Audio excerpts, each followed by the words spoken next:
Thank you for your attendance.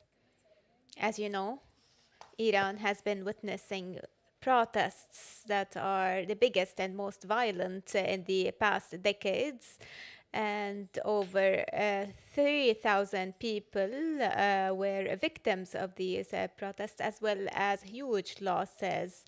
The protests have calmed down, but their repercussions continue, and there are questions about their nature and their repercussions. To discuss this Iranian crisis and its facets, the Arab Center for Research and Policy Studies hosts an elite of experts specialized in Iranian affairs.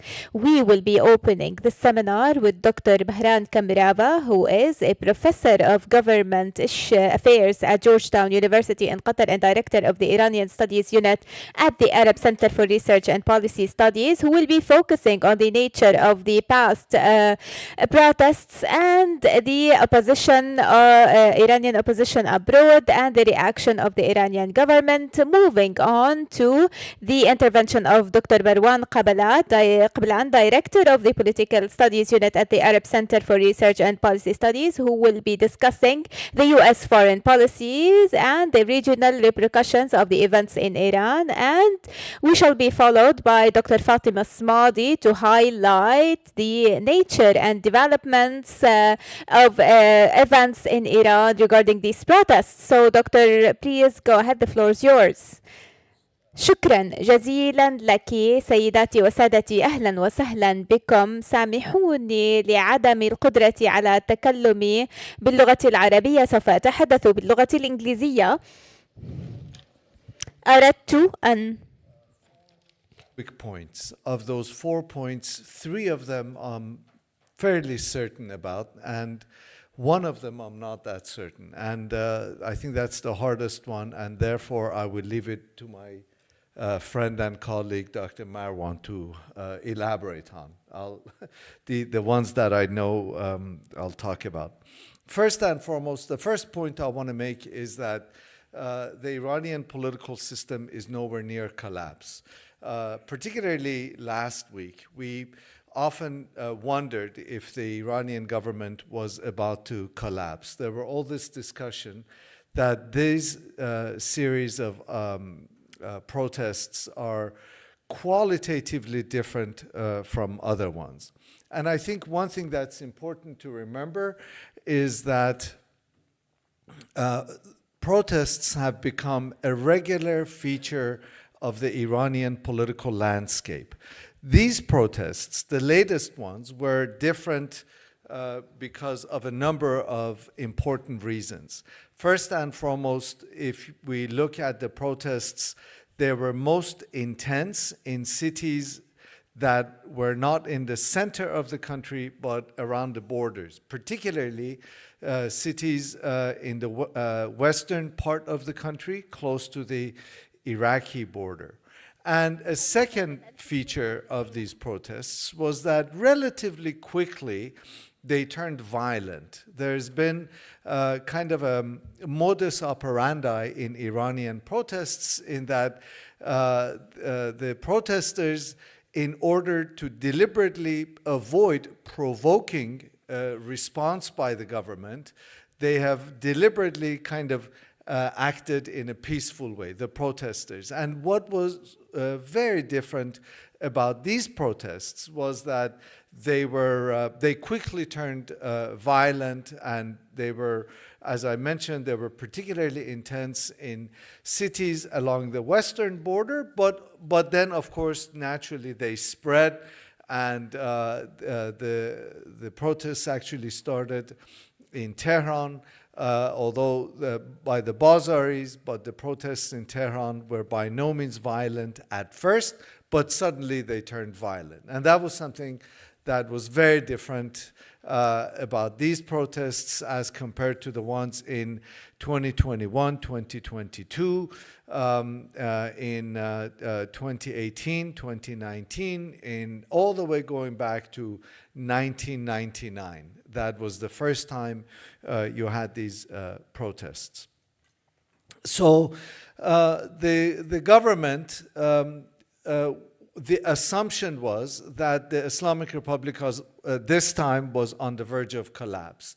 And what we see actually is that state capacity has remained intact.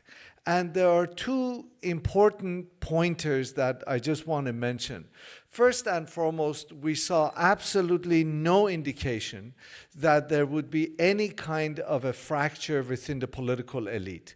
For states to collapse, you need a fracture among the political elite, or you need defection on the part of the military. And neither the Revolutionary Guards nor the regular military in Iran showed or have shown any signs of defection, any signs of leaving. And so that was the first thing. And second indication that tells us a little bit about state capacity is that they were able to not only suppress the internet, which we're all aware of, but they collected Starlink hookups. And the fact that the state was able to use its penetrative powers in society, locate Starlink linkages and collect them, I think is something that isn't usually talked about or isn't thought about, but I think it is an important indication of the state's capacity. So no elite defection, no military defection, no elite fractures, and of course state capacity seems intact. And so that's the first point. The government, or what journalists like to call regime, is nowhere near collapse. It's actually is firmly in control, and political institutions are quite robust. Second point I want to make is about the person of Khamenei. There was some speculation that the Revolutionary Guards, in particular, might launch some sort of a military takeover so that we would have something similar to what transpired in Venezuela, which is a change of leaders at the top, but a continuation of the system, so that Khamenei would go, but the body politic would remain the same. And again, what we have seen by all indications is that Khamenei remains firmly in control. And why is that? This is largely because by default, in June of 2025, Israel eliminated some of the Revolutionary Guards figures that were not only known, well known in the population, but at least one or two of them who were somewhat popular among the middle classes in Iran. And so one of these commanders was Commander Baghai, who within the last year or so had come out and made statements that appealed to nationalist sentiments. He had talked about Nowruz, the Iranian New Year. He had talked about Iranian heritage, pre-Islamic heritage, which was quite revolutionary and radical for him. They were all eliminated. And one important factor to keep in mind is that not only do those people who no longer exist, but any Revolutionary Guards commander who continues to command and be in office owes their position to Khamenei. They are totally, completely beholden to him for their appointment, for their position, and to continue to be in that place. So given the fact that the other ones who were somewhat popular were eliminated and were known, and so we have a number of figures that had previously been active behind the scenes now having come up since June of 2025, then of course Khamenei remains quite important. I think it's also important to remember that in the last presidential election in which Pezeshkian was elected, Khamenei's chosen candidate, who did not win, nevertheless got 13 million votes. So you imagine that there are 13 million Iranians who are believers, die-hard, dedicated, ideologically committed enough to kind of go through the trouble of voting for, in a political system that has little or no legitimacy, go and vote for the extreme hardline candidate, Saeed Jalili. It turned out Jalili didn't win, but nonetheless, I think that's an important indication of the level of ideological support, of diehard support that the Islamic Republic can call on to call its supporters out. A third point I want to make is about the opposition, the Iranian opposition in the diaspora. And here there are two things to take into account. First and foremost, every time there's one of these protests, the opposition that is in the nightclubs of Los Angeles and London and New York comes out and into the streets and protests. I say that somewhat mockingly, knowing that I myself lived in Los Angeles, also known as Tehrangeles, before moving to Doha 18 years ago. So the opposition wakes up, it gets excited, it comes out, particularly the diaspora opposition, and waves flags and protests. And again, this time, because of this assumption that the June war weakened the Islamic Republic, because of this recent precedent of foreign attack and foreign intervention in domestic Iranian politics, Israeli and American, the assumption has been by large, but by no means all, but large swaths of the diaspora opposition, that they can agitate and get the Americans and get the Israelis to help this weakened state in Iran, push it over the precipice, make it collapse, and bring back the opposition. And the opposition, by virtue of the repression that the Islamic Republic has meted out in Iran over the last 46 years, by its extremely repressive nature, because of the fact that Iranian political system has moved steadily from being a hybrid authoritarian system, an authoritarian system that nonetheless had presidential and parliamentary elections, to a political system that is now purely authoritarian, and that elections don't mean anything and they're perfectly engineered to produce certain outcomes. Because of that, the opposition doesn't exist. There's no viable, meaningful opposition, except the one figure that everybody dismissed. Before I talk about that one figure, I just want to remind all of us, or those of us who are as old as I am, of one thing. The government before the revolution, the government of the Shah, effectively penetrated every single opposition group, the communists, the guerrillas, the intellectuals, and they completely dismissed the archaic, reactionary, what they perceived as archaic and reactionary clergy. They said these guys don't matter. And it was precisely the clergy that came to power and led the revolution and overthrew the monarchy. And the Islamic Republic made the same mistake. They effectively went after every opposition group, either jailing them or arresting them or dismissing them from their positions, pushing them out of the country. The one guy that everybody dismissed was the son of the former Shah of Iran. They dismissed him as a playboy, someone who knows Bahamas more than he knows Iran, someone who does whatever he can. And he's the one who has now emerged as a symbol that everybody else has rallied around.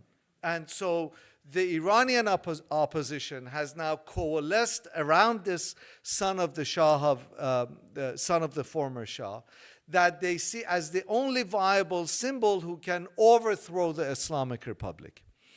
And that's one point I want to make about the opposition. The second point about the opposition is that those of us who do not know our history are condemned to repeat it. All of us Iranians who were old enough to take part in the Iranian Revolution of 78, 79, saw in Khomeini a savior. We didn't bother to ask questions. We saw him as the savior who could deliver us from the oppression of the monarchy. And that approach was highly black and white. It was highly doctrinaire. No shades of gray in good or bad. Currently, the Iranian opposition is extremely authoritarian in its discourse, extremely authoritarian in its approach, has already started settling scores, and has already, thanks to social media and online presence, has already started eliminating those who do not sing off the same page. And it's really interesting or tragic what we're seeing. So what we are seeing is the opposition in Iran is producing another Fidel Castro, another Ruhollah Khomeini, not Mahatma Gandhi, not Nelson Mandela, who were just as revolutionary and just as effective. Last point that I'm not certain about. Will there be an American attack? I have no idea. I don't think Donald Trump knows if there will be an attack, and that's what I leave to my colleague. I will just say this.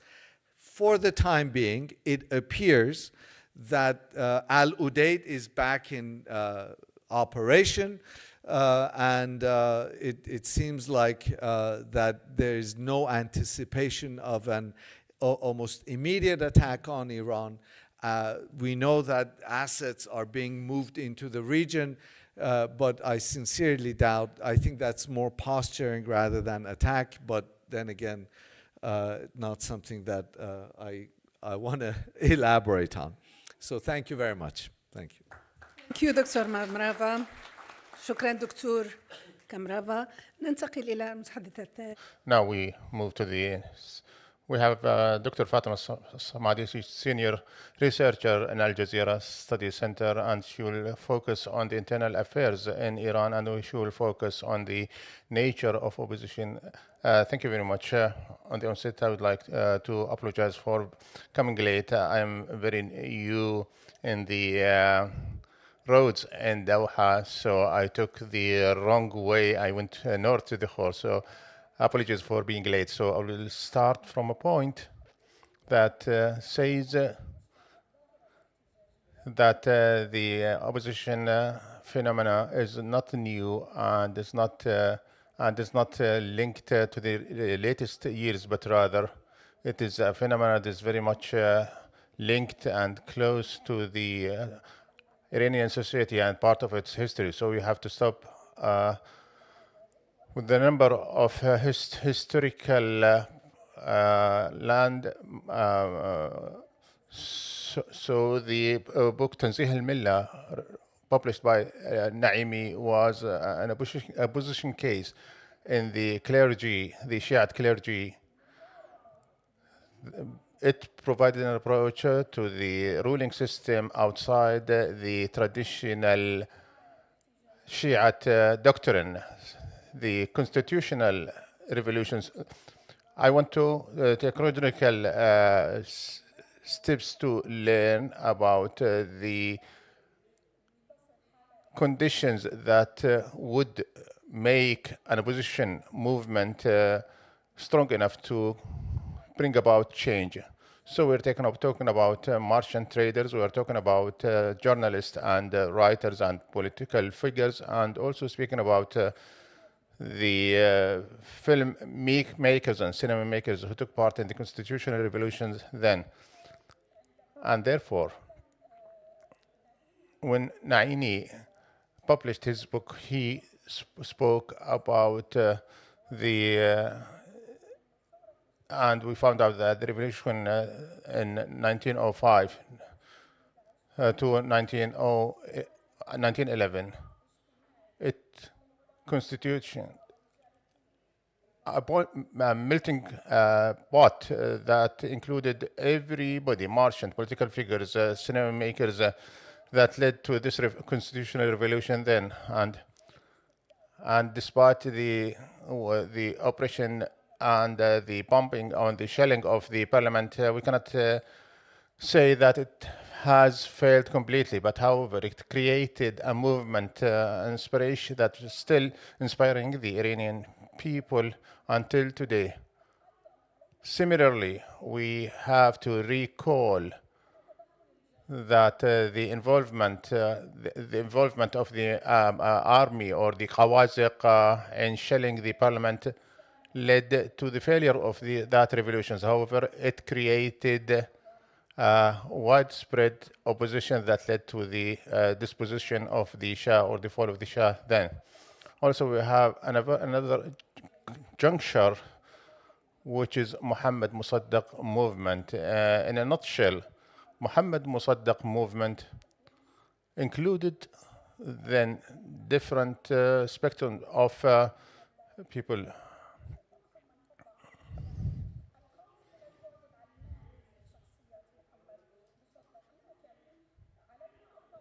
We need to remember also that the fall of Muhammad Musaddaq then was because of different reasons. The external, however, the leadership in the military, also the political figures, or the religious, the clergy also were instrumental in the downfall of Musaddaq movement.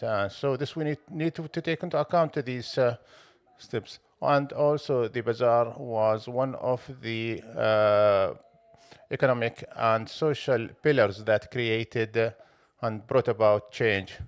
The Islamic Revolution was an outcome of a movement that extended over 15 years.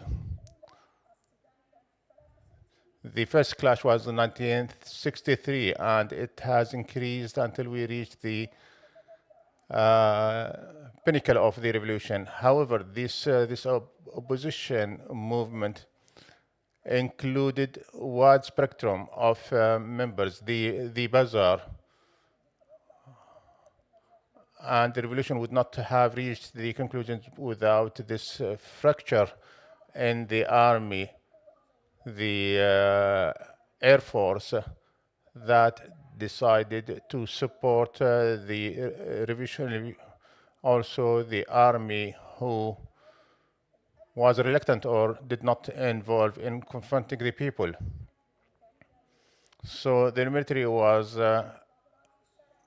played a role in leading to the success of the revolution.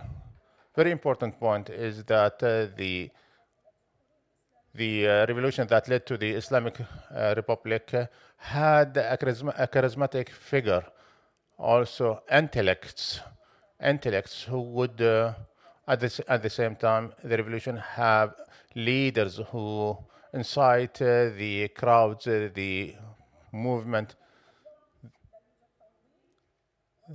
The opposition movement now does not have any charismatic figures, does not have any leaders on the ground. And even the son of the Shah, this figure who still rely on his the wealth of his father, I don't think he could be a legitimate choice for the Iranian people or the Iranian opposition. The external element always exists in the political case, and recently it is evident, and we cannot ignore it and say that this external element does not exist. We are talking about a peaceful opposition movement for 10 days, then it started to become violent, and according to the latest statistics, speaking about 3,017 deaths, and hundreds of ambulances has been burned, 24 fuel gas stations, 300 houses, 750 banks, 440 government establishment has been, 200 schools, tens of libraries.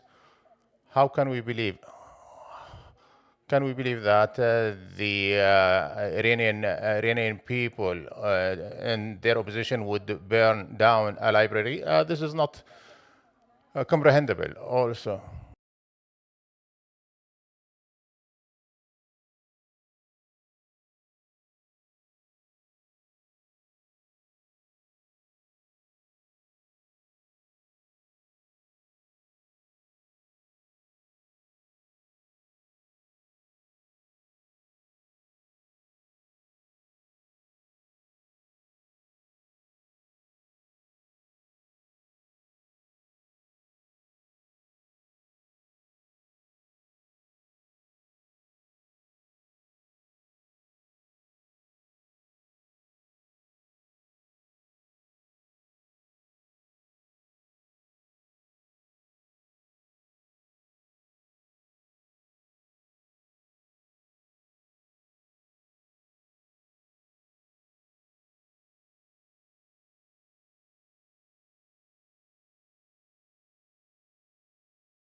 And its role in creating this opposition movement.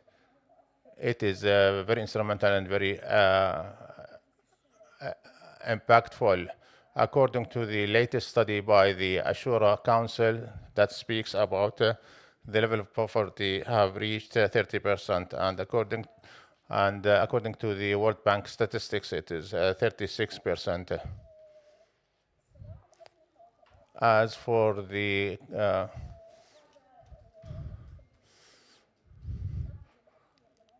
clash of the different political wings in Iran, this has been evident in the last decade. The 2017 demonstrations, it was evident that it was supported by Ahmadinejad against Rouhani wing. And now we are witnessing a clash about the future of the Islamic Republic of Iran. And I believe the 12-day war was, and now we see an advancement of the national spirit, the national identity of Iran. So in the future, we would expect that it will be one of the features of the Islamic Republic in the futures. The Islamic Republic is no longer capable of overcoming this feature of the national identity of Iran. However, this is a very sensitive approach, since we are talking about different ethnicities in Iran. So I will jump to the third point that I would focus more concerning the sanctions that has been imposed on Iran. We're not talking about the highest level of sanctions.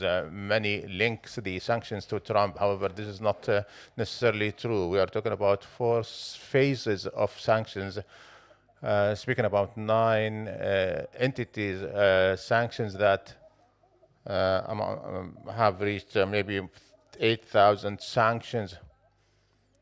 So these sanctions has started since the establishment of the Islamic Republic. However, the impact of these sanctions became evidence during Ahmadinejad, because these sanctions focused on the oil and energy sectors and became however, the sanctions that has been levied by the Trump administration is a full economic war against Iran, especially when speaking about the remittances. Iran cannot use the SWIFT, also the FATF that puts Iran on the blacklist, and still on the blacklist of FATF. The important point that I would speak more about is the impact of the sanctions, and even Wali Nasser book recently that focuses on the impact of the sanctions. However, I will focus on a recent study that says that the impact of the sanctions will have no effect on the leadership of Iran. However, it struck the middle class in Iran, and this is crucial. Yesterday or 2 days ago, the American Secretary of Treasury in Davos that the goal of these sanctions is to make the ordinary Iranian people desperate enough to revolt against the government, and so there is so much to say about the opposition movement and the demonstrations in Iran. However, I will conclude by saying that Iran will witness a change, not in the classical manner, however, but this change will enjoy the blessing of the leadership, the supreme leadership of Iran, because he has a concern of keeping Iran safe and secure. He is in the twilight of his age, and he came to diffuse the tension in Iran. So, in summary, I would say that in the Iranian society, we do not have an opposition movement that would lead to the collapse of the regime, because there is no defections in the security apparatus, and also there is no charismatic leadership among the populist that would bring about change or lead to a political change. Also, the external factor have created a very important reaction by the people during the 12th day war. And with this, I conclude. Thank you very much. Thank you, Dr. Fatima Smadi. Dr. Marwan, please, the floor is yours. Thank you very much. I'll also try in my quick intervention to answer two main questions. The first of which is why the recent protests in Iran are incredibly important for the region and the world, so that anything that happens in Iran practically makes the world sit at the edge of its seat, like what happened during the past recent weeks. And why, despite the importance of Iran and what happened in it, there was great caution in dealing with the Iranian protests, and we didn't see any foreign intervention in these protests in the way that we saw in other cases. So I agree with what my colleagues said, Dr. Mehran and Dr. Fatima, that we are dealing with a country where protests are an everyday occurrence for people. So we're talking about 75 years where 3 rebellions have happened. It is quite rare to find a state where this number of rebellions haven't happened. So a person could live their entire life and witness these 3 rebellions, starting with 1905, 1911, and the Mossadegh Revolution, which is a revolution per se, 1951, 1953, and then led the Islamic Rebellion in 1979. So, since the 79 rebellion, we witnessed major protests every 10 years in Tehran. For example, students 1999, Green Revolution 2009, and then 2019. But we noticed recently that the protests have become faster in their rhythm. So we're not waiting an entire decade to see protests. We've seen ones in 2017, 2019, and now we are seeing protests in 2025. So,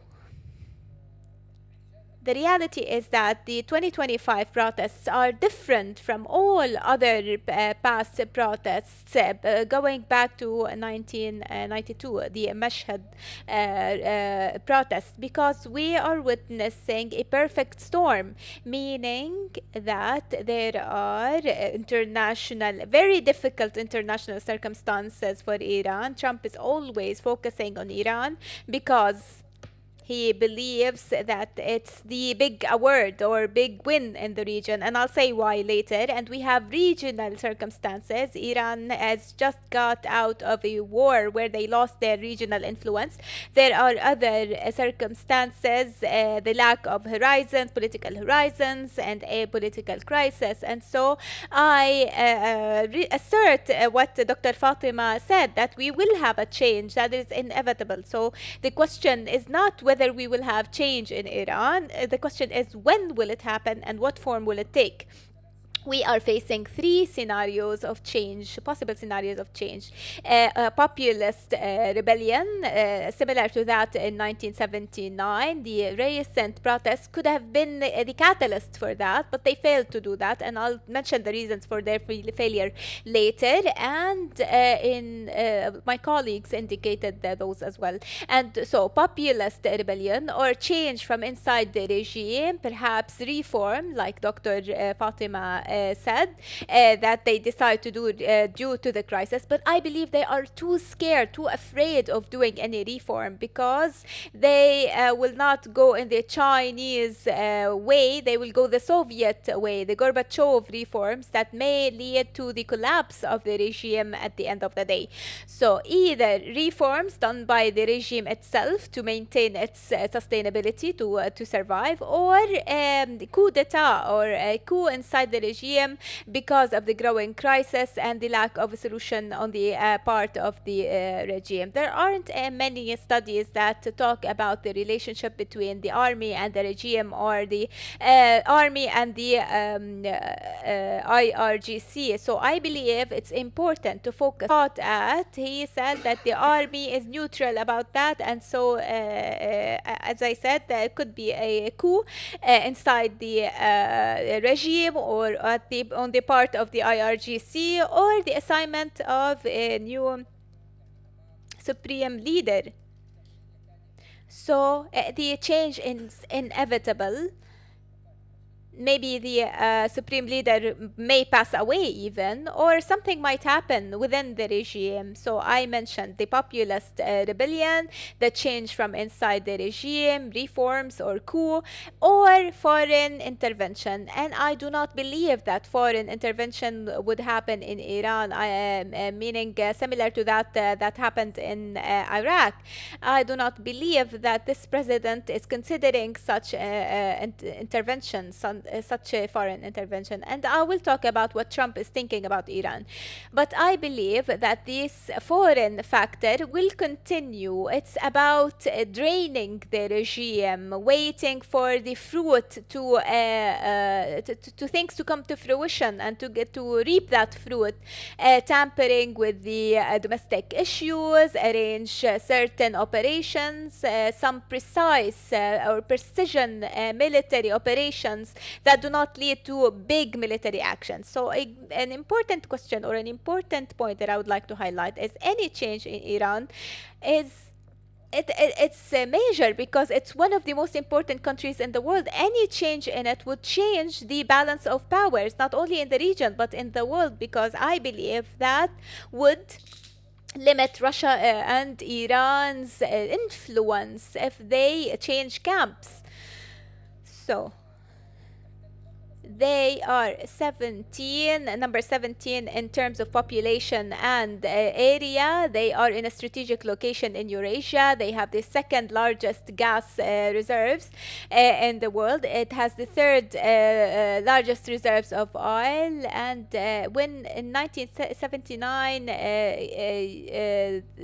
Iran's loss was one of the biggest relapses of the US. And if every US president had some aspirations to bring Iran back to the US camp. So nobody is expecting any development in Iran, no matter how small, to be only a domestic issue. For us in the region, it's even more important and more influential, because yes, there are barriers between the Arab world and Iran, such as the language barrier, barrier, nationalist barrier, and even a denomination or sectarian-based barrier. But I believe that we have so many things in common in terms of geography, history, and common challenges, and any developments that happen in Iran cannot be underestimated. So notice how the revolution inspired the Turkish young rebellion in 1989. Also, the nationalization of Mossadegh inspired the nationalization in Egypt 1959, and the 1979 Islamic Revolution in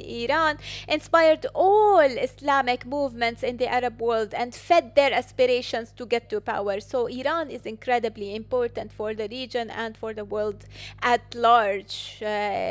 So quite quickly I will go to the idea that how the failure of the protests failed to turn into a rebellion or revolution. In Iran, there were all the reasons necessary to turn these protests into a revolution. Internally, there is bad management, corruption, lack of efficiency, lack of political horizons, and also nature-made factors such as a drought. Weeks before the protests, it was said that Tehran might be even evacuated. And externally, there are the economic sanctions that drained and played a role of attrition on the economic, on the Iranian economy. And many Iranians are angry about the results of the recent war between Iran and the US and Israel. And it took a hit to its nuclear program, and so many of their military leaders were assassinated. And Iranians are angry about the loss of investments, billions of dollars worth of investments, and in supporting despots that collapsed, such as Al-Assad regime in Syria. And Iranians during the past war, they were supporting the regime, and they were waiting for any reform on the part of the regime during the past 6 or 7 months. Not as a reward, but because they believed that the regime needed to take an initiative of reform to respond to all calls, because the people did not respond to previous calls to rebel against the regime. So I believe that Iranians had all the reasons to go out and protest. But as my colleague said, the protest did not turn into a revolution because the conditions were not all in place, meaning that even though the protests were widespread, but there was no critical mass on the streets, and they did not hold on or sustain themselves on the street for a long time, especially vis-a-vis the oppression, and the regime stayed intact. As was said by my colleagues, there was no defections or fractions. Of course, there were statements about the necessity of not using force, but as we said, these are not the part of the nucleus of the regime, and among the conditions necessary to turn these protests into a revolution, or the not turning into a revolution, is the use of violence and their ability to break the willpower of the protesters. It was apparent that the regime was willing to do that, and this is a lesson learned, because the Iranian regime is very efficient at dealing with protests, and they have the IRGC and the passage, and we cannot fail to mention what my colleagues mentioned, which is the fact that the regime is deeply rooted, and they are in control of the institutions, the economy, which many or most families in Iran depend on in their life. So they have enough tools for suppression that they were successful in using. They have the economic hegemony as well in Iran. And this led to the protests not turning into a revolution. And there was a decision from the beginning, I believe. The regime was willing to use lethal power since the beginning, I believe, because the supreme leader and his closest circles believe that anything that could weaken it can lead to their collapse. And I believe that there was a point where they had to use a catalyst or the utmost level of violence to make people believe on the street that they cannot overthrow this regime. So this led to thinking, because if the protests continued for a long time and there was more oppression and something similar to what happened in 1979, this would have opened the opportunity for foreign intervention. But this has its caveats as well, major caveats. There was great concern in the region and with the USA that the collapse of the regime itself might create a bigger problem, a problem that was too big to solve for the USA.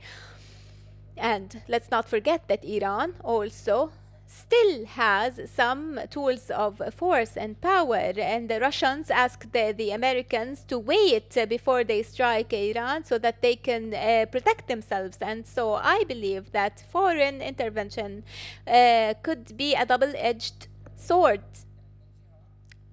On one hand, foreign intervention could terrorize the regime and keep them from using lethal force. But on the other hand, it could provoke nationalist identity in people. We know that the Iranian nationalist identity is deep-seated, deep-rooted, and it demonstrated itself on how they supported the regime when any foreign intervention happens, especially in last June.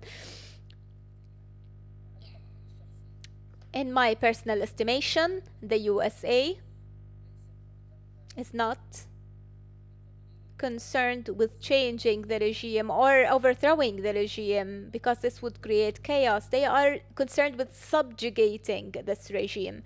I believe that they want to find an opportunity for Trump, who still has 3 years to go. I believe they will be difficult for him, but he has the golden opportunity to make a change. And we know that the US policy for Iran for long decades were based on changing the behavior of the regime. This president wants to subjugate this regime, not only change their behavior. And so he's not concerned, in my opinion, in any operation to change this regime. He will continue to use leverages, economic, political, and other tools of leverage, and the threat to use military operations, surgical military operations that might not lead him to find himself in the predicament of a war of attrition with Iran, because we know now the process. He went in a war with Houthis. He found that it's pointless. He stopped. And to go into a long-term confrontation in Iran, he's not concerned. He wants quick successes, sniper-style operations that would bring him wins in the same moment without putting him in any problems or long-term wars or problems, especially in a country like Iran. If something major happens in it, this could create chaos or even create disintegration, waves of immigration at very big levels. We saw Syria, which was much smaller. We saw what happened during the Syrian war. So Iran with 87 million people, I don't believe that anyone is ready for such a scenario. So I believe that they will continue to drive in that direction in order to achieve their goals, or the regime might carry out reforms reflecting the interests and aspirations of the Iranian people, so that if they don't change, they might be changed. Thank you. Thank you very much, Dr. Marwan. And I would like to thank all the panelists we have here, the different opinions. However, there are meet Dr. Kampar and Dr. Samadi believe that the Iranian regime is not on the verge of collapse because of the it's still cohesion and the opposition is not strong enough and deep-rooted, and there is no signs of factions or frictions. And Dr. Fatima said that maybe change will come with the blessing of the supreme leaders and the elite in Iran. Dr. Qublan talked about a change concerning the external intervention. According to Dr. Qublan, he said that any change in Iran would impact on the regional and international balance of powers, and therefore there were fears of external intervention on the side of the United States would bring support or to the regime. And also Washington is more concerned with subjugating the regime rather than the downfall of the Iran. So now we open the floor to the audience. Please be concise and precise in the questions.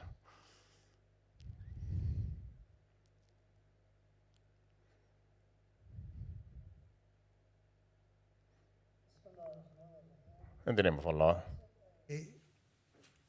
Thanks the Markaz Al-Arabi Al-Abbas wa Darasat Siyasat for organizing of this session. I humbly request from the organizing of this session that allocate more time to me as one, the not diplomat, as one, the academician, Iranian academician, regarding to the subject against Islamic Republic of Iran. First of all, I request the distinguished panelists and also the moderator that please respect to the exactly right terminology for the one state member of the United Nations, and please respect to the impartiality for the use of the words for the one independent state. I would like to raise some point. You know very well that before of the 1979, the Iranian clergyman was always is opposition of tyranny and opposition of the state power. After the 1979, what is happening? After the 1979, the policy based of reversionist is continue, is never stop. It is the first point. It should be concentrated and thinking about this point. What is happening? Normally when the power reaches the authority, it's try to keep status quo. But after the 14th century, the Iranian clergymen from the opposed side turned to the predominant to the powers. But the long-term perspective and the strategies never ever change. It means continue to the reversionist. As the US said, the Iranians as they won the state that revolts, or a state that the raga state.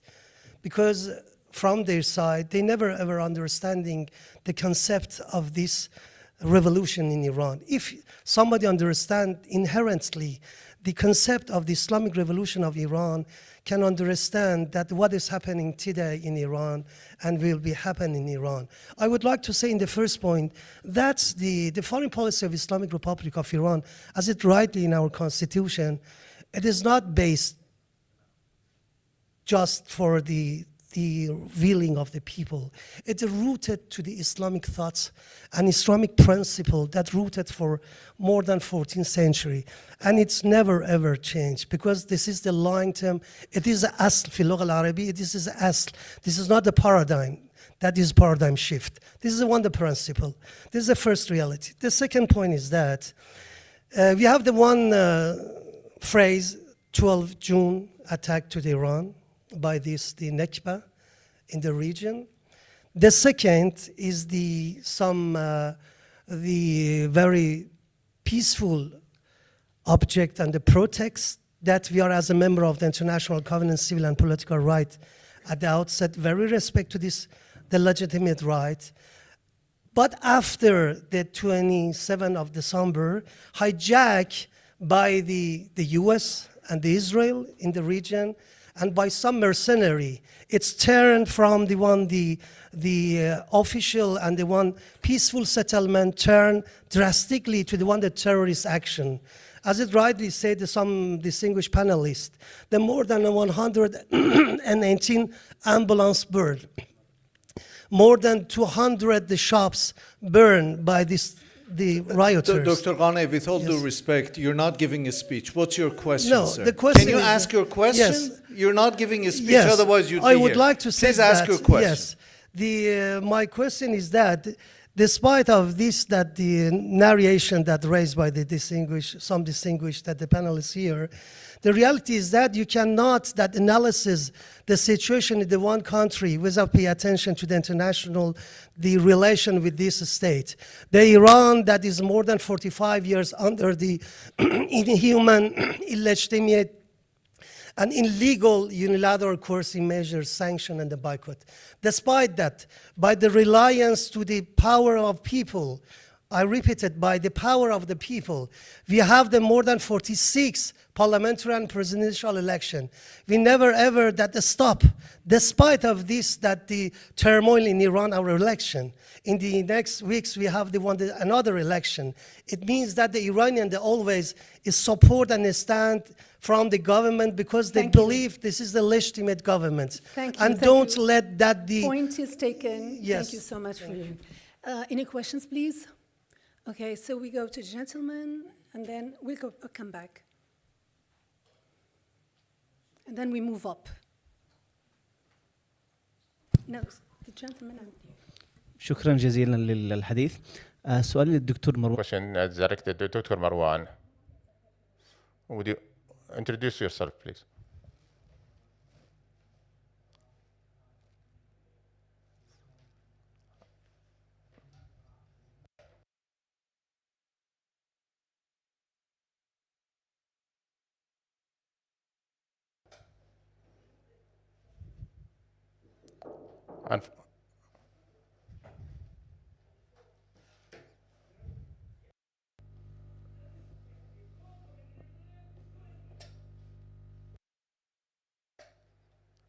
And for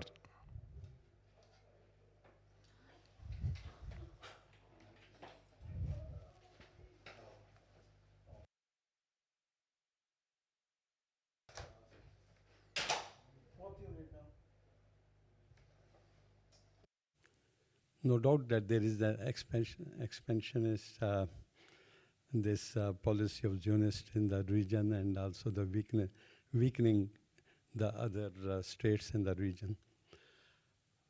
Was it not any relationship, I'm saying, is it not was a camouflage that bringing the attention on Iran and then to Venezuela to now Europe? It is actually the ownership of Gaza by the US. Thank you. Next.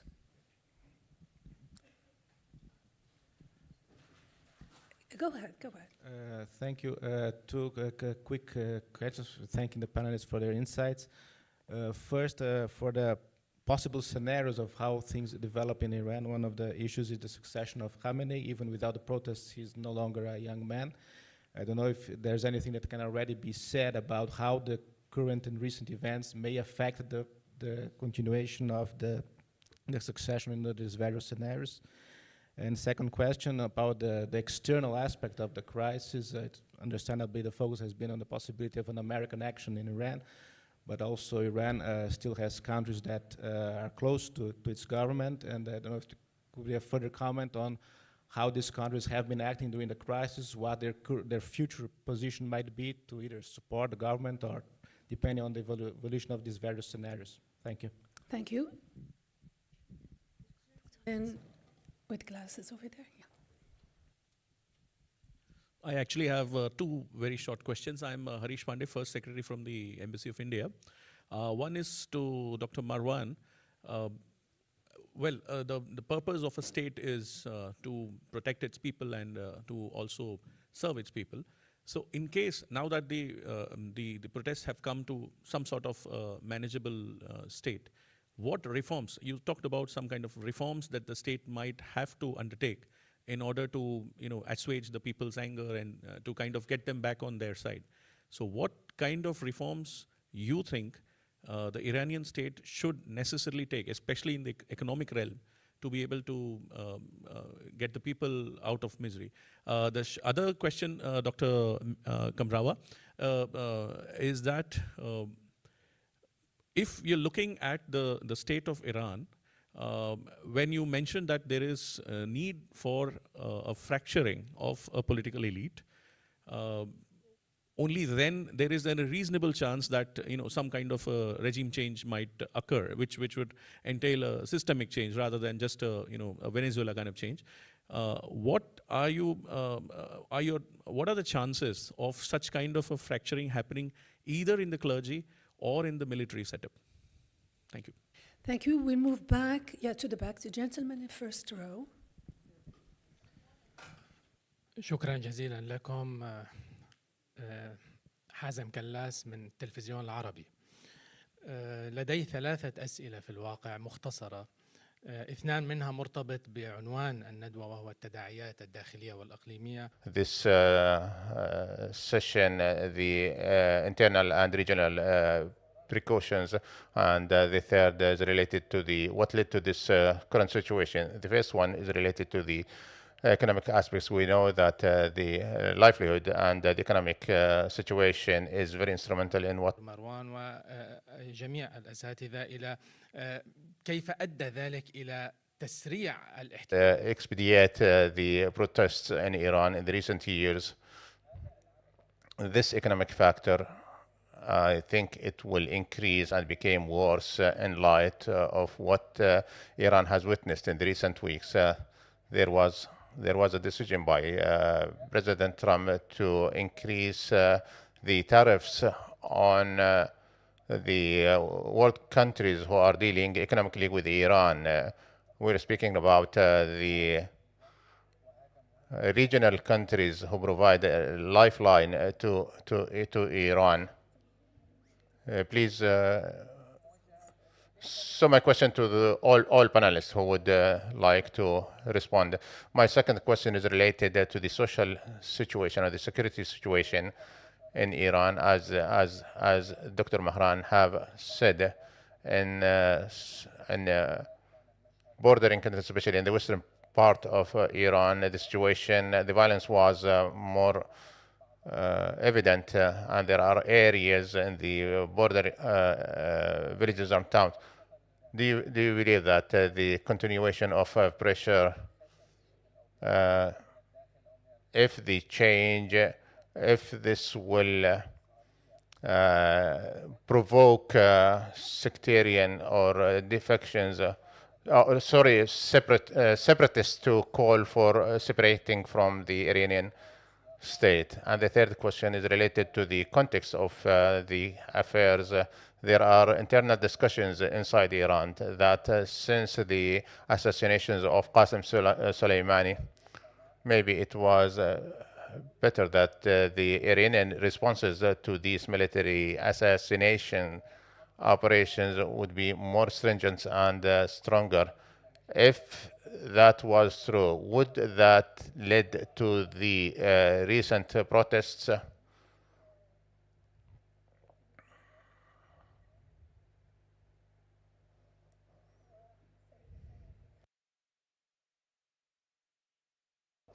From Embassy Vietnam. Thank you, Arab Center, for organizing this event. I have a question for Professor Mehran Kamrawa. So there's the view that U.S. actions in Venezuela are part of a broader American strategy aimed at constraining China's energy security.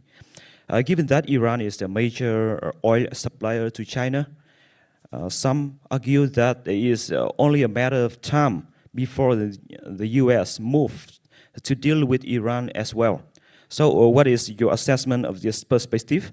If military intervention is not an option, so what other means does the US have to cut off the Iranian regimes from China? Especially considering that Iran has survived decades of severe sanctions and political pressure. Thank you. في الخلف السيدتين أو سيدة واحدة. تفضل. السلام عليكم. زهراء الأخرس صحفية. سؤالي لدكتور. Question to Dr. Marwan. You started your session by saying that Trump looks at Iran as the crown jewel, and you ended by saying that Trump is not concerned with changing the regime, but rather subjugating it to its will. So this contradicts with the military amassing in the region that says that the military option is more possible, and also the high level of rhetorics would lead to such. So do you believe that the relations between Iran and the United States reached a point of no trust? The American party does not believe that the Iranian regime would not subjugate it to, and vice versa, and this would put the military option as the most probable. So how can we square the circle between what we have started your talk with and what we ended up with? Yes, thank you.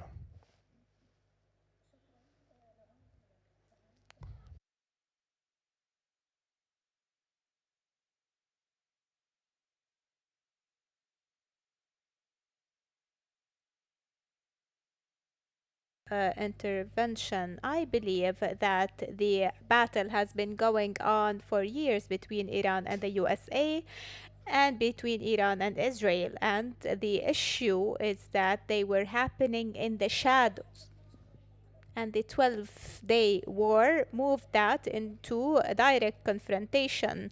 A confrontation might not happen with the USA. However, I cannot completely cancel the option of a confrontation between Israel and Iran, because there is a root level contradiction between what Iran wants in the region and what Israel wants to happen in the region. And this contradiction, this disagreement cannot be resolved unless Iran completely changes. And we talked about some pillars in the Iranian foreign policy.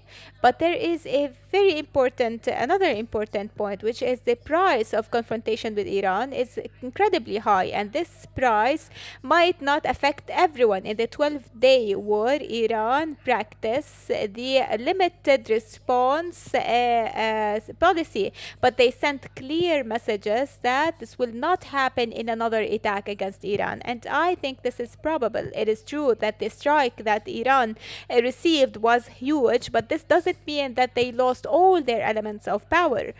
I would like to answer another point, and then I'll give the floor to my colleagues.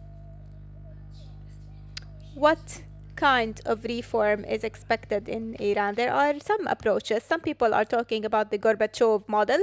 Some people are suggesting the Bonaparte regime, so someone coming from inside the regime. So I believe that the Iranian society has political flexibility to create internal reforms with many factors. We need to remember that Iran witnessed a very big discussion, deliberation to change the economic and political paradigm by Jawad Zarif, Hassan Rouhani.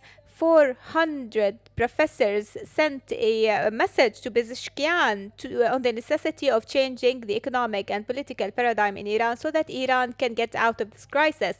There is a very strong current in Iran saying that the predicament currently in Iran can only be resolved by resolving the issues with the USA. And so, despite everything that has been said and is being said, Iran is hasn't closed the door or hasn't closed the door to negotiations. And this is a characteristic of diplomacy in Iran. They always keep the door open to negotiations. So again, I'm saying that at odds with the ready-made descriptions that describe the regime in Iran as frigid, I believe that Iran as a country that has political flexibility that enables it to face crises.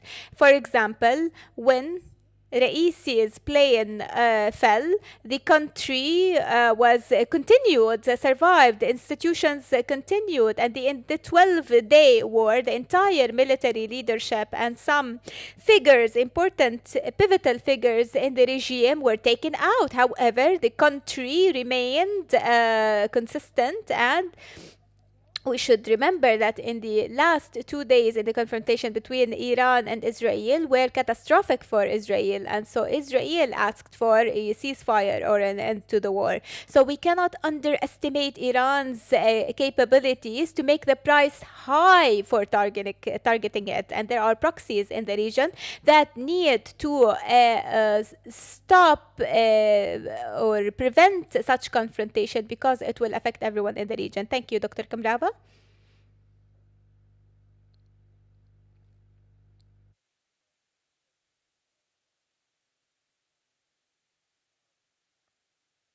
Thank you. There was a question about succession to Khamenei. This is one of those points where nobody knows anything, and I think anyone who says they know something is probably stretching the truth or exaggerating.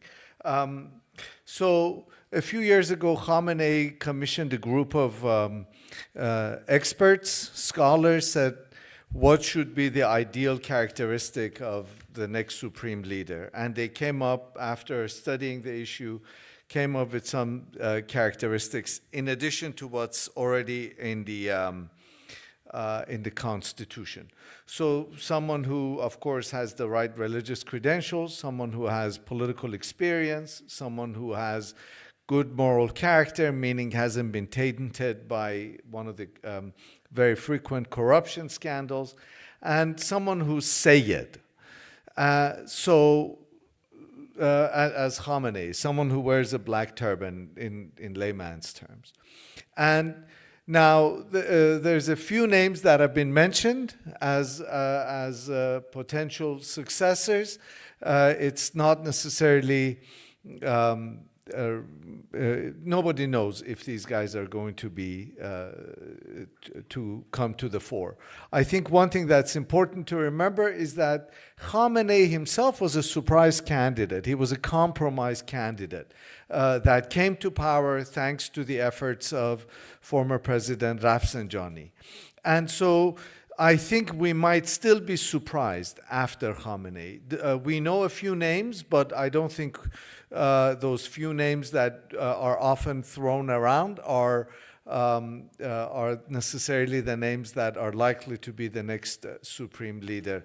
Khamenei has specifically said he does not want his son to succeed him, but if he dies, of course, that wish dies with him. So I think that's something to remember, to keep in mind. The other thing that, we've been talking about regime reform and all that. Khamenei has been brilliant at not making any decisions. He's a supreme leader in having supreme authority but zero responsibility. He does not take responsibility. Every time there's a problem in the country, he comes out and he says, I give tazakkur, I give advice to authorities, and I ask them to look at the situation. He doesn't do anything himself, or he doesn't necessarily talk about specific policies, and I think that's important. And that tells me that as long as he is alive, not a whole lot is going to change in Iran. So there might be some changes around the margins, but in terms of fundamental shifts in the direction of the political process, I don't think that's going to happen. What are the chances of elite fracture among clergy and military elites?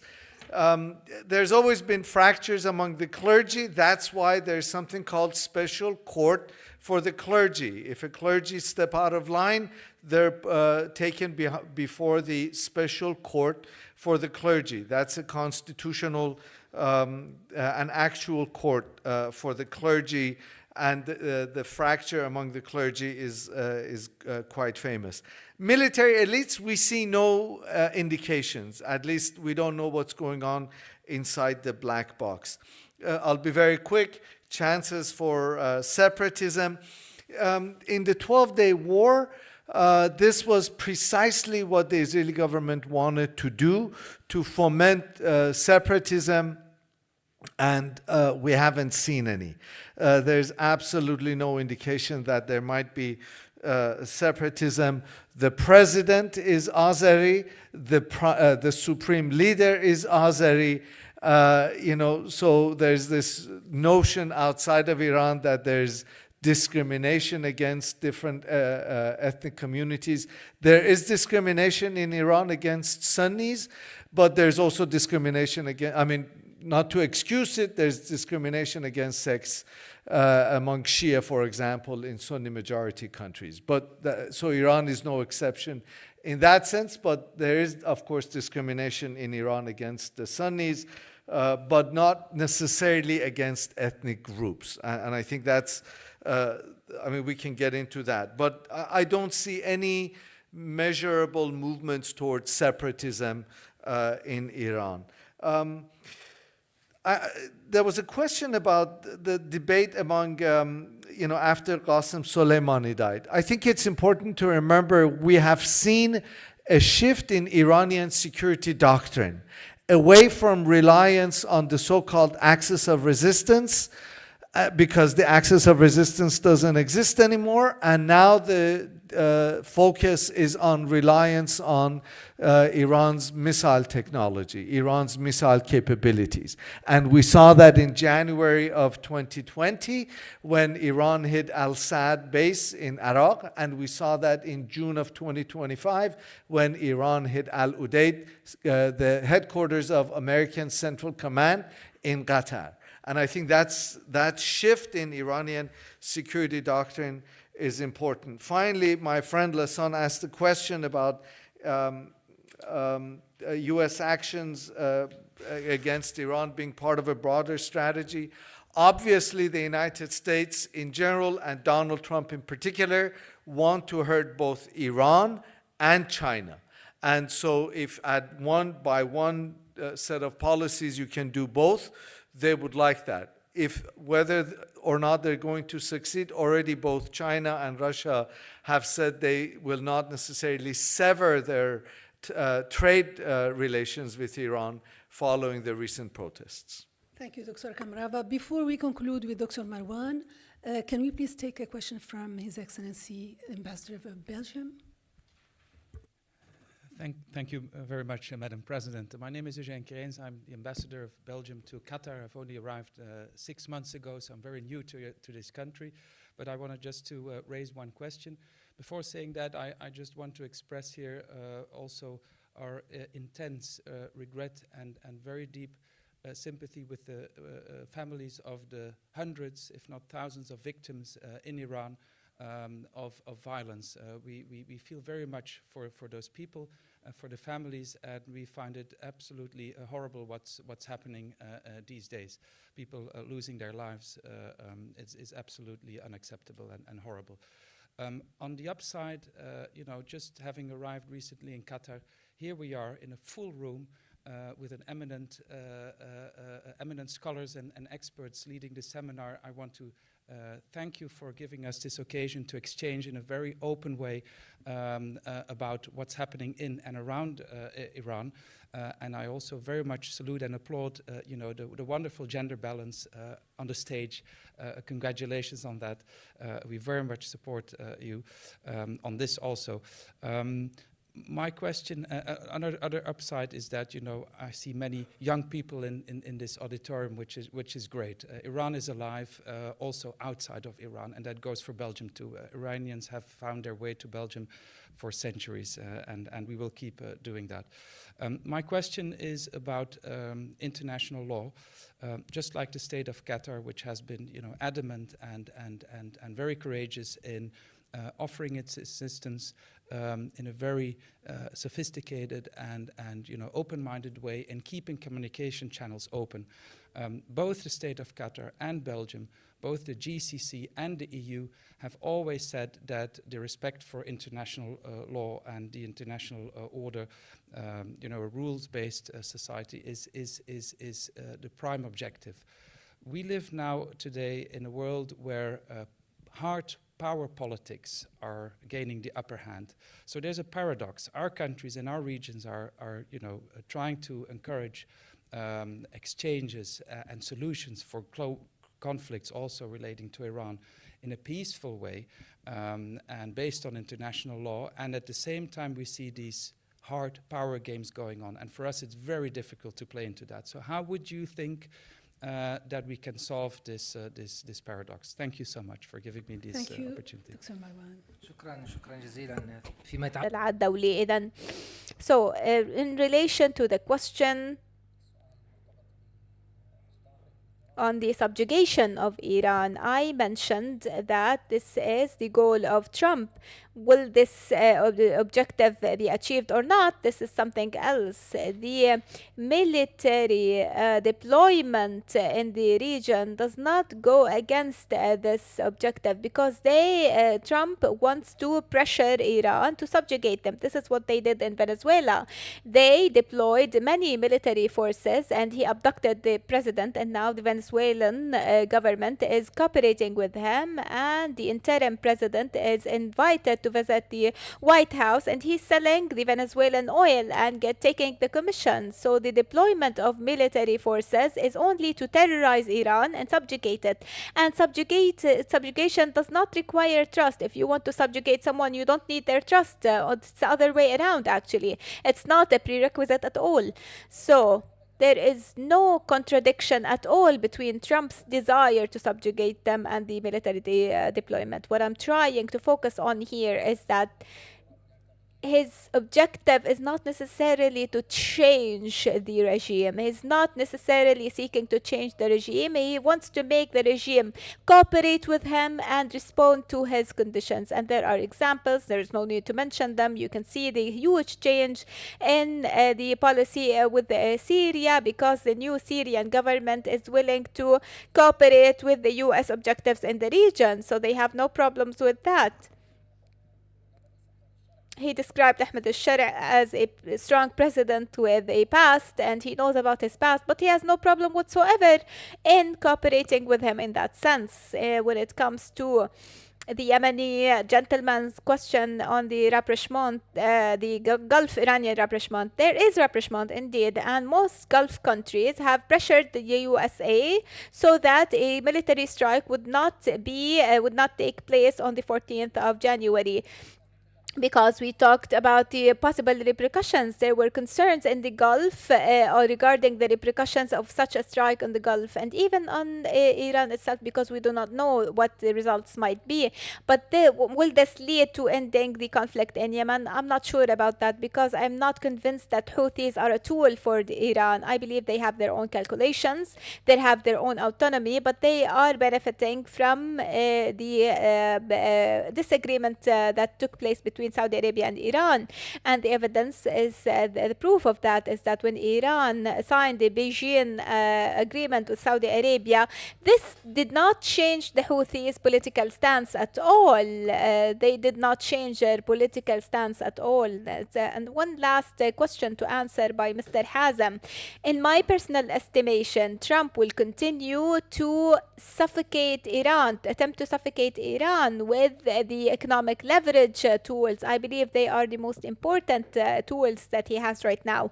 Nowadays, today there was a question whether the protests in Iran were supported by foreign forces. This doesn't make any sense to me. Of course, there is a foreign factor in the protests because this is a main reason. One of the main reasons for these protests is the U.S. sanctions, which led to very difficult economic situation, the collapse of the local currency.